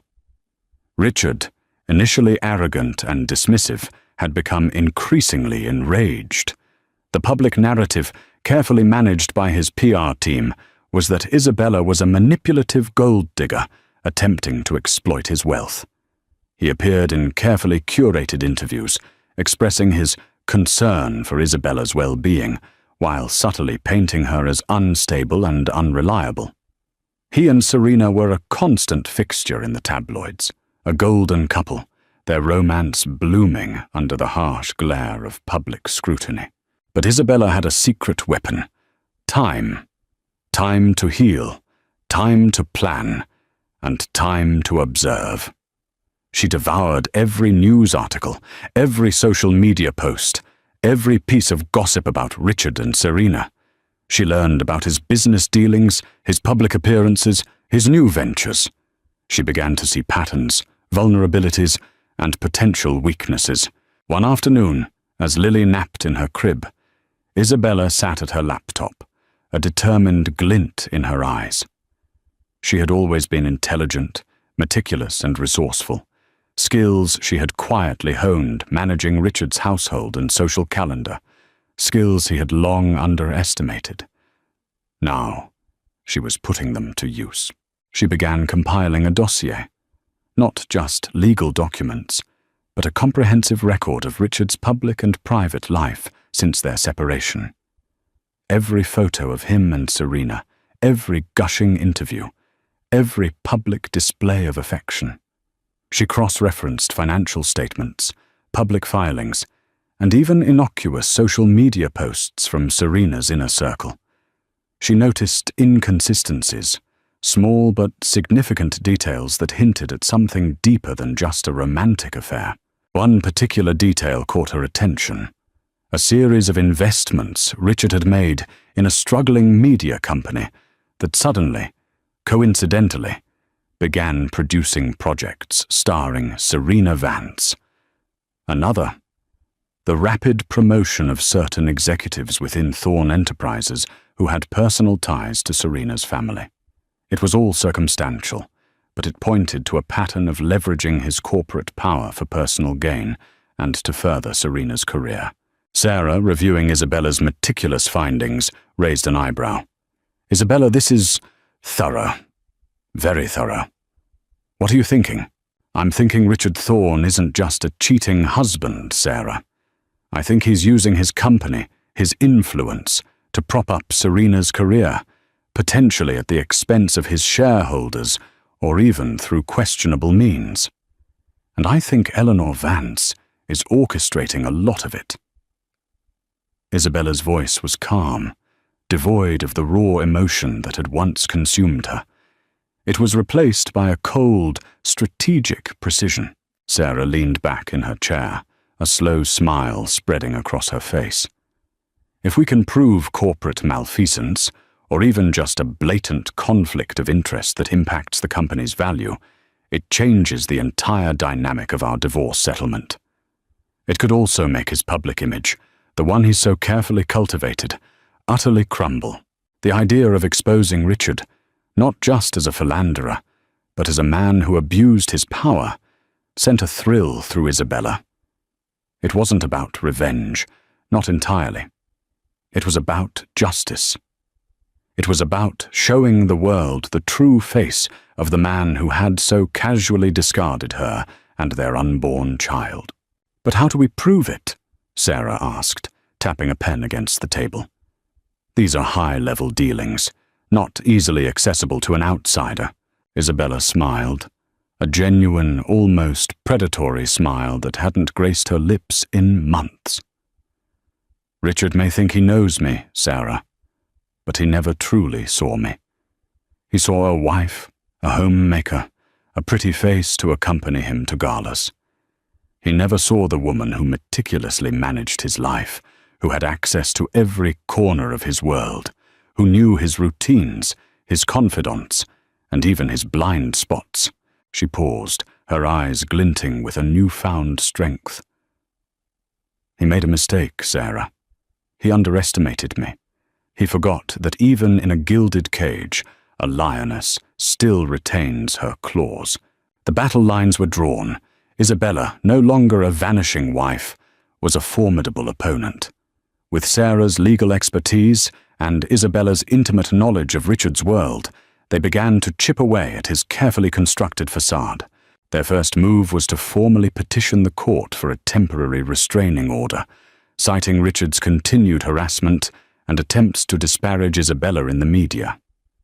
This was a strategic play, forcing Richard's legal team to focus on a new front and giving Isabella a much-needed shield from his relentless public relations attacks. The judge, swayed by the meticulously documented evidence of Richard's public statements and the recent DNA confirmation of Lily's paternity, granted the order.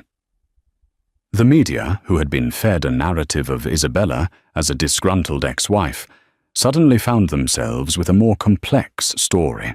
Next, Sarah subpoenaed financial records related to the media company investments and the promotions within Thorn Enterprises. Richard's lawyers fought tooth and nail, claiming these were unrelated to the divorce proceedings. But Sarah argued, persuasively, that Richard's personal conduct and potential misuse of corporate assets had a direct bearing on the division of marital property and his fitness as a parent. The pressure mounted on Richard. His public appearances became less frequent, his usual confident demeanor replaced by a strained smile and darting eyes. Serena, too, seemed to be feeling the heat.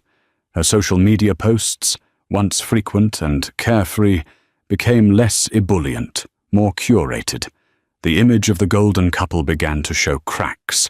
One day, an anonymous package arrived at Sarah's office. Inside, a USB drive. On it, a series of encrypted emails and internal company memos. Isabella recognized the sender's alias. It belonged to a junior executive at Thorn Enterprises, a young woman Isabella had always been kind to, a woman who had quietly expressed discomfort with some of Richard's more ethically ambiguous decisions. The emails confirmed Isabella's suspicions. Richard had indeed used company funds and resources to artificially inflate Serena's career, bypassing ethical guidelines and potentially defrauding shareholders. The evidence was damning. It wasn't just a conflict of interest, it bordered on corporate fraud. With this new evidence, Sarah filed an amended petition, alleging Richard's financial misconduct and demanding a comprehensive forensic audit of Thorn Enterprises. This was no longer just a divorce, it was a potential criminal investigation. The news hit the tabloids like a bombshell. Thorn Enterprises under scrutiny. Millionaire mogul accused of fraud in bitter divorce battle. The narrative shifted dramatically. Richard Thorne, once the untouchable tech titan, was now a man facing serious legal and ethical challenges. His carefully crafted image of a benevolent visionary crumbled, replaced by accusations of greed and malfeasance. The public, fickle as always, turned against him. Serena Vance, once admired as the new it girl, found her career stalling. Film offers dwindled, endorsement deals were pulled, and the paparazzi, once clamoring for her photos, now hurled questions about Richard's integrity. Her Instagram comments, once filled with fawning praise, were now rife with accusations of being a home-wrecker and an accomplice. Isabella, watching from her quiet sanctuary, felt a strange mix of vindication and sadness. This wasn't the Richard she had married, the man she had loved. This was a man consumed by power and ego, a man who had sacrificed everything, including his integrity, for fleeting gratification. One afternoon her phone rang. It was Richard. His voice, once arrogant and dismissive, was now tinged with desperation. "Isabella, please, we need to talk. This is getting out of control. Your lawyer is destroying my life, my company." Isabella listened, a cold satisfaction settling over her. "You destroyed our life, Richard. And now you're facing the consequences of your own actions. But Lily, think about Lily. Do you want her to grow up with a father facing criminal charges? Think of the scandal." He was playing the victim, trying to manipulate her with their daughter. "You should have thought about Lily, Richard, when you abandoned your pregnant wife and paraded your mistress in front of the entire city. You should have thought about Lily when you compromised your company's ethics. This isn't about me destroying your life, Richard. This is about you facing the truth of who you've become." She hung up, her hand trembling slightly. It was a victory, a significant one. But it was also a stark reminder of the wreckage he had created. The path to redemption for Richard seemed impossible, perhaps even undeserved. But for Isabella, it was just the beginning of reclaiming her own life, on her own terms, with her daughter by her side. The pressure on Richard became unbearable. Shareholders were demanding answers. The board of directors initiated an internal investigation, and the district attorney's office was rumored to be looking into the fraud allegations. Serena Vance, finding her career in tatters and her reputation ruined, finally broke. She contacted Sarah, requesting a private meeting. Isabella, though wary, agreed. The meeting took place in Sarah's office, a stark, modern space that offered no comfort. Serena walked in, a shadow of her former glamorous self. Her eyes were red-rimmed, her designer clothes looked rumpled, and the confident sparkle was gone. She looked afraid. "I need to tell you everything," Serena whispered, her voice hoarse. "I can't do this anymore. He's going to drag me down with him." Isabella watched her, a mix of pity and cold anger churning within her. This woman had stolen her husband, paraded her infidelity, and now she was looking for a way out, a way to save herself. Serena began to speak, a torrent of confession pouring out of her.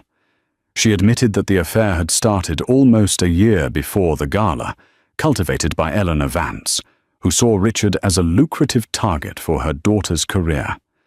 Eleanor had orchestrated meetings, encouraged Serena to pursue him relentlessly, and even coached her on how to appeal to Richard's ego and desire for novelty. "My mother, she pushed me," Serena explained, tears streaming down her face. "She said it was my big break, that Richard could make me a superstar. She said Isabella was old news, a tired wife who didn't appreciate him." Isabella felt a fresh wave of disgust. Eleanor Vance, the architect of her destruction. Serena then detailed Richard's increasingly desperate attempts to secure roles for her, funneling money from Thorne Enterprises into struggling production companies in exchange for Serena's casting. She described how Richard had instructed her to actively promote his businesses on her social media, blurring ethical lines and creating a false sense of endorsement. She even admitted to faking certain social media posts to make their romance seem more genuine and impactful to the public. He was so caught up in the fantasy, Serena said, wiping her eyes. He loved the idea of the powerful CIO with the beautiful famous actress on his arm. And I loved the attention, the opportunities.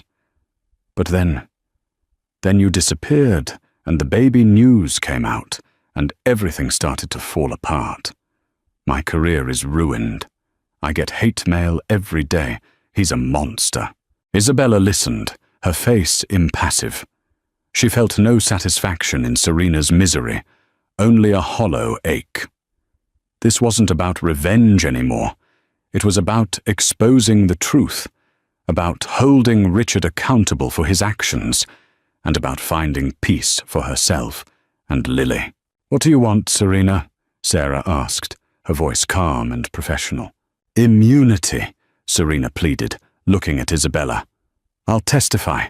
I'll give you everything. Emails, texts, recordings. I have it all. My mother even bragged about some of their schemes. I just want out. I want to save what's left of my life." Isabella looked at Sarah. "Can we trust her?" Sarah hesitated. "Her testimony, coupled with the evidence you already have, would be devastating to Richard. It would effectively end his career and potentially lead to criminal charges. But we need to verify everything she provides." Isabella finally spoke directly to Serena. "If you lie, if you omit anything, if you try to protect him or your mother, we will not hesitate to expose you as an accomplice. Do you understand?" Serena nodded frantically. "I understand. I promise. I'll tell the truth." The meeting concluded with an agreement. Serena would cooperate fully, providing all evidence and testimony. In return, Sarah would advocate for a lenient plea deal for Serena, provided her information was accurate and led to a successful prosecution of Richard. Leaving Sarah's office, Isabella felt a heavy weight lift from her shoulders. The psychological torment of Richard's betrayal, the public humiliation, the fight for her daughter's future. It all coalesced into a clear path forward. The truth was about to be laid bare, and Richard Thorne would finally face the music. The courtroom was packed, a tangible buzz of anticipation filling the air. Journalists jostled for seats, sketching furiously in notebooks, their lenses glinting. Richard Thorne, flanked by a phalanx of high-powered attorneys, looked significantly older, his face etched with worry. His once impeccable suit now seemed to hang slightly on his frame. Serena Vance, looking pale and subdued, sat separately, her presence a silent testament to the unraveling of Richard's world. Isabella, serene and composed, sat beside Sarah, holding Lily's tiny hand in hers, a symbol of her renewed strength. The trial began, a relentless barrage of evidence. Sarah, a master of courtroom drama, presented the meticulously compiled dossier. Financial records flashed across the large screen, highlighting the suspicious investments and the inflated budgets for projects starring Serena. Internal emails were read aloud, revealing Richard's instructions to manipulate corporate resources for personal gain. Then came Serena's testimony. She recounted the affair with chilling detail, her voice cracking as she confessed to her part in the deception. She provided recordings of conversations with Richard, where he openly discussed leveraging his company to boost her career, and even detailed some of Eleanor Vance's conniving plans. Eleanor, observing from the gallery, looked livid, her face a mask of fury. Richard's lawyers tried to discredit Serena, painting her as a jilted lover seeking revenge, but her testimony was corroborated by the overwhelming documentary evidence. They also tried to portray Isabella as a vengeful ex-wife, but Sarah countered with a powerful narrative of a woman abandoned, publicly humiliated, and forced to fight for her dignity and her child's future.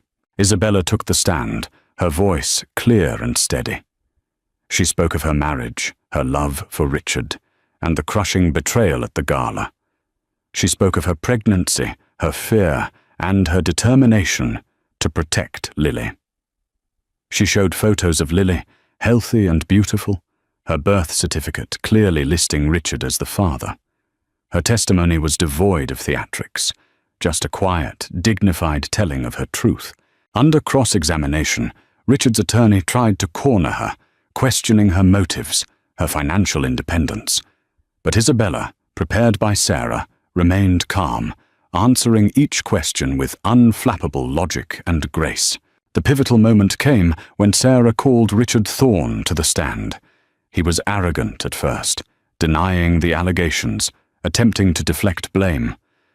But under Sarah's relentless questioning, the cracks in his composure began to show. She presented him with his own emails, his own financial records, his own words from the recordings Serena had provided. "Mr. Thorne," Sarah's voice rang through the courtroom, "isn't it true that you knowingly used Thorne Enterprises funds to advance Miss Vance's acting career, thereby committing a blatant conflict of interest and potentially defrauding your shareholders?" Richard stammered, his face turning beet red. I was supporting her career. She's a talented actress. At the expense of your company's integrity? At the expense of your marital vows? At the expense of your reputation?" Sarah pressed, her voice unwavering. "And isn't it true that you abandoned your pregnant wife, Mrs. Thorne, at the very same time you were publicly flaunting Miss Vance, causing her immense emotional distress and humiliation?" Richard looked at Isabella, really looked at her, for the first time in months. His eyes, once dismissive, now held a flicker of something akin to shame, or perhaps just fear of consequences. He mumbled, I made mistakes." "Mistakes, Mr. Thorne," Sarah countered, "or calculated choices that benefited you and Ms. Vance at the cost of everyone else." The weight of the evidence, the relentless questioning, and the undeniable truth of his actions finally broke him. Richard Thorne, the formidable tech mogul, crumbled on the stand. He admitted to the affair, to the misuse of company funds, to his callous treatment of Isabella. He confessed to prioritizing his ego and his new relationship over his responsibilities as a husband, a father, and a CEO. The courtroom erupted in gasps and whispers. The judge, after a tense silence, called for a recess. Isabella felt a profound sense of closure. The truth was out. The lies were exposed. Richard's empire, built on ambition and now stained by deceit, was crumbling. It wasn't a triumphant feeling, but a quiet, solemn one. The battle had been long and arduous, but justice, it seemed, was finally within reach. The aftermath of the trial was swift and decisive. Richard Thorne faced multiple civil lawsuits from shareholders and was forced to resign as CEO of Thorne Enterprises. He was hit with substantial fines and community service, and his public image was irreparably damaged. His fortune, once seemingly limitless, was significantly diminished by legal fees and settlements. Eleanor Vance, implicated in Serena's testimony, faced her own legal troubles and public condemnation, her social standing in tatters. Serena, thanks to her cooperation, received a lighter sentence and began the difficult process of rebuilding her life and career, far away from the spotlight.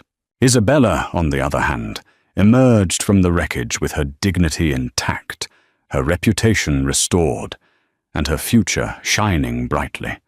The court granted her full custody of Lily, with Richard having supervised visitation rights, a testament to his past actions and the need to protect their daughter. The divorce settlement was substantial, ensuring Isabella and Lily's financial security for life. But more than the financial gains, Isabella gained something invaluable: her self-worth. She had faced betrayal, humiliation, and a powerful adversary, and she had not only survived, but thrived. She had found her voice, asserted her strength, and fought for justice. She sold the sprawling mansion she had once shared with Richard, severing the last physical tie to her past life. With the proceeds and a portion of her settlement, she bought a beautiful, sun-drenched home in a vibrant, family-friendly neighborhood, far from the whispers of high society. Her relationship with Sarah deepened into an unbreakable bond. Sarah became not just her lawyer, but her closest confidant, her chosen family. One sunny afternoon, Isabella sat on the porch swing of her new home, Lily giggling in her lap.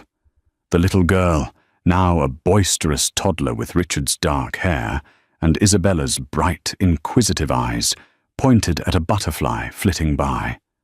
"Mama, Fluffy!" Isabella hugged her daughter tightly, a wave of profound love washing over her. This was her redemption. This was her deeply satisfying conclusion. She had built a new life, a life filled with genuine love, peace, and authenticity. She was no longer Mrs. Richard Thorne, the abandoned wife. She was Isabella, a strong, resilient mother, charting her own course. She thought of the gala, the night her world had shattered.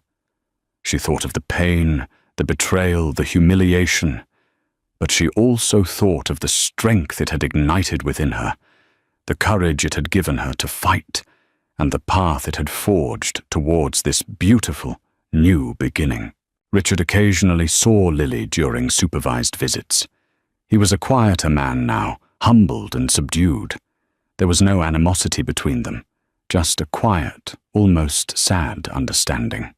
He had lost everything that truly mattered, and Isabella, by losing him, had gained her true self. As the sun began to set, casting a golden glow over her new home, Isabella smiled. Her life was far from perfect, but it was real. It was hers, and it was just beginning. She had walked through fire and emerged stronger, more whole, and profoundly grateful for the lessons learned and the love found. If you found Isabella's journey inspiring, if her courage resonated with your own experiences of overcoming adversity, please like this story, share it with someone who needs to hear it, and subscribe to our channel for more tales of resilience and empowerment. Your support helps us bring these powerful stories to life. Thank you for watching.